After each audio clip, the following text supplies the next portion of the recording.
नाज़रीन, Paolo petri वो शहर है जो 5000 साल पहले ग्रीस के समंदर में डूब गया था।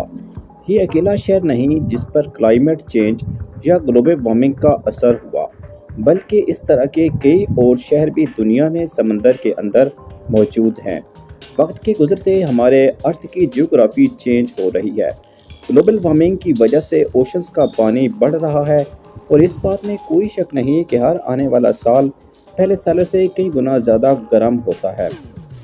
इस ग्लोबल वार्मिंग के नतीजे में इंडिया, पाकिस्तान और बांग्लादेश के कौन कौन से शहर कितने और कब डूबेंगे, हम सब आज की इस वीडियो में यही कुछ जानने वाले हैं। तो दोस्तों, मैं हूं शफ़क़त अली और आपको हमारे यूट्यूब चैनल पर एक बार फिर से खुश आमदीद। नाज़रीन, कहीं ना कहीं हम सब ने ग्लोबल वार्मिंग का नाम सुन रखा है। हमारे प्लैनेट का एवरेज टेम्परेचर दिन ब दिन बढ़ता जा रहा है, जिसकी वजह से ग्लेशियर्स तेज़ी से पिघल रहे हैं। दोस्तों, साल 1988 से लेकर आज 2024 तक हमारे अर्थ का एवरेज टेम्परेचर 1.4 डिग्री सेल्सियस तक बढ़ गया है। और अगर सिर्फ पिछले 20 सालों को देखा जाए तो हर साल पिछले वाले से ज़्यादा गर्म होता है। इसका मतलब है कि ग्लोबल वार्मिंग का रेशियो तेज़ी से बढ़ता जा रहा है और नासा के मुताबिक 95% तक ये ग्लोबल वार्मिंग ह्यूमन एक्टिविटी की वजह से हो रही है, जिसमें मास लेवल पर डिफॉरेस्टेशन और फॉसिल फ्यूल का इस्तेमाल होना भी है। फॉसिल फ्यूल्स के जलने की वजह से मुख्तलिफ गैसेज एटमॉस्फेयर में इकट्ठी होकर ग्रीन हाउस इफेक्ट पैदा कर देती हैं। अब इसके नतीजे में दुनिया भर में मौजूद बर्फ़ के ग्लेशियर्स आहिस्ता आहिस्ता मेल्ट होकर ओशंस का लेवल बढ़ा रहे हैं। फॉसिल फ्यूल्स इस्तेमाल करने से पहले साल 1800 से 1900 तक ओशंस का लेवल 6 सेंटीमीटर तक बढ़ चुका था, लेकिन फॉसिल फ्यूल्स इंसान के हाथ लगने के बाद से ओशंस के लेवल में ख़ुद-ब-ख़ुद इजाफा देखा गया। साल 1900 से लेकर 2000 तक ओशंस लेवल में 19 सेंटीमीटर का इजाफा देखा गया है, जो पिछले 100 सालों के मुकाबले में करीबन 3 टाइम्स ज़्यादा है।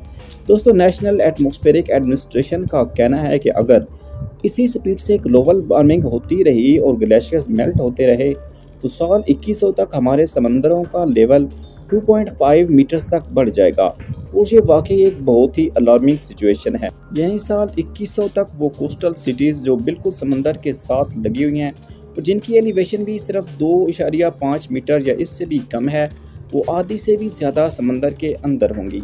जैसा कि थाईलैंड का कैपिटल बैंकॉक, यहाँ की एवरेज ऊंचाई गल्फ ऑफ थाईलैंड से सिर्फ 1.5 मीटर ऊंची है। लिहाजा ईयर 2100 में बैंकॉक कुछ इस तरह दिखेगा जैसे आपको स्क्रीन पर नज़र आ रहा है। दोस्तों, बांग्लादेश के कैपिटल ढाका में पूरी गंगा रिवर के किनारे अच्छी खासी आबादी पानी के अंदर होगी। और अगर अज़रबैजान की बात की जाए तो बाकू का ज़्यादातर कोस्टल एरिया पानी की नज़र हो चुका होगा। सिंगापुर के आउटस्कर्ट्स में बने कई प्रोजेक्ट्स डूब जाएंगे, जिसमें सिंगापुर पोर्ट भी शामिल है। इसके अलावा नीदरलैंड के एम्स्टर्डम और रोटरडैम समेत करीब आधे से ज़्यादा मुल्क ही से 2 से 3 मीटर पानी के नीचे होगा। और मालदीव्स में मौजूद सारे आइलैंड्स और इनमें मौजूद रिजॉर्ट्स का तो नामोनिशान भी नहीं रहेगा। यानी सन 2100 तक करीब 1.5 बिलियन पीपल्स को इन मकामात से हट कर कहीं और शिफ्ट होना पड़ेगा। अब ये तो हमने बात की सिर्फ इस सिचुएशन की जब 80 सालों के बाद समंदरों का लेवल 2.5 मीटर बढ़ेगा, लेकिन सोचें अगर ये लेवल ज़्यादा तेज़ी से बढ़े तो क्या होगा। वर्स्ट केस सिनेरियो ये है कि अगर दुनिया में मौजूद तमाम ग्लेशियर्स मेल्ट हो गए तो तब क्या होगा।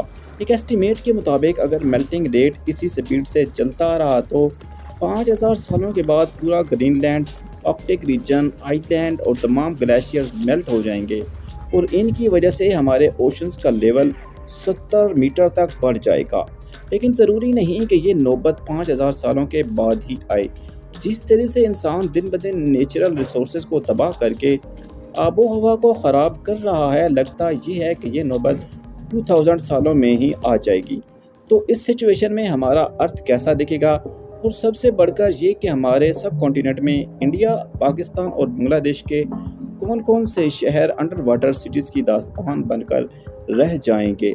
सबसे पहले हम शुरू करते हैं बे ऑफ बंगाल से। दोस्तों, आपको शायद ये देखकर शौक लगेगा कि करीब पूरा का पूरा बे ऑफ बंगाल बांग्लादेश को अपनी लपेट में ले लेगा। अगर इसकी कैपिटल ढाका की बात की जाए तो ये 30 मीटर 100 فٹ گہرے پانی کے اندر ڈوب چکا ہوگا۔ اس کے ساتھ ساتھ بے آف بنگال انڈیا کے کئی حصوں پر بھی اپنا راج کر رہا ہوگا۔ جیسا کہ آپ دیکھ سکتے ہیں کہ کولکتہ سے لے کر مالٹا اور پٹنہ سمیت مظفر گڑھ تک یہ سارا ریجن سمندر کے نیچے ہوگا۔ بے آف بنگال کا کوسٹ جو آج بنگلہ دیش اور انڈیا پہ لگتا ہے، 70 میٹر بڑھنے کے بعد وہ نیپال اور بھوٹان کا کوسٹ کہلایا جائے گا۔ اسی طرح جہاں ابھی ایسٹ انڈین کوسٹ ہے وہ 50 کلومیٹر تک اندر کی طرف کھسک جائے گا۔ اس کی وجہ سے یہاں بھاری آبادی والے شہر بری طرح سے اثر انداز ہوں گے۔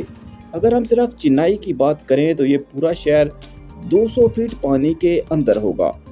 1959 میں کنسٹرکٹ کی گئی چنئی میں موجود لائسی بلڈنگ، جو ایک وقت انڈیا کی سب سے اونچی بلڈنگ ہوا کرتی تھی، وہ پوری کی پوری بلڈنگ پانی کے اندر ہوگی۔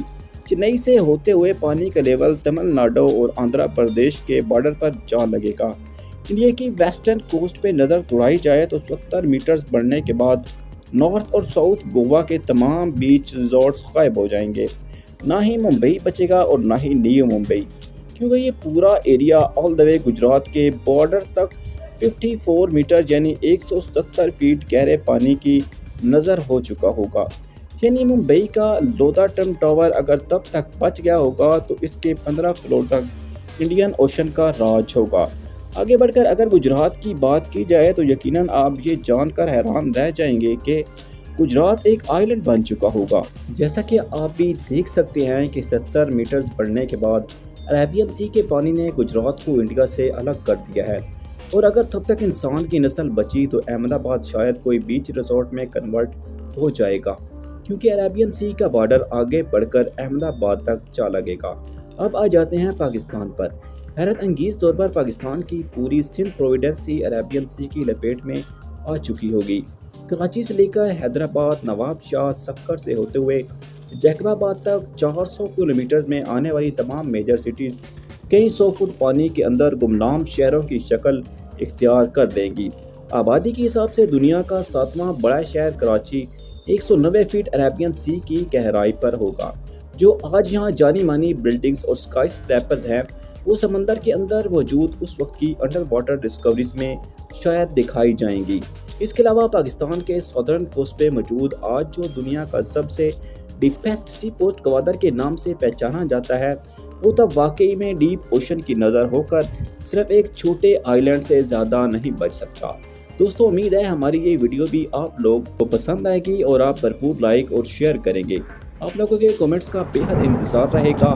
ملتے ہیں اگلی شاندار ویڈیو میں، تب تک کے لیے اللہ حافظ۔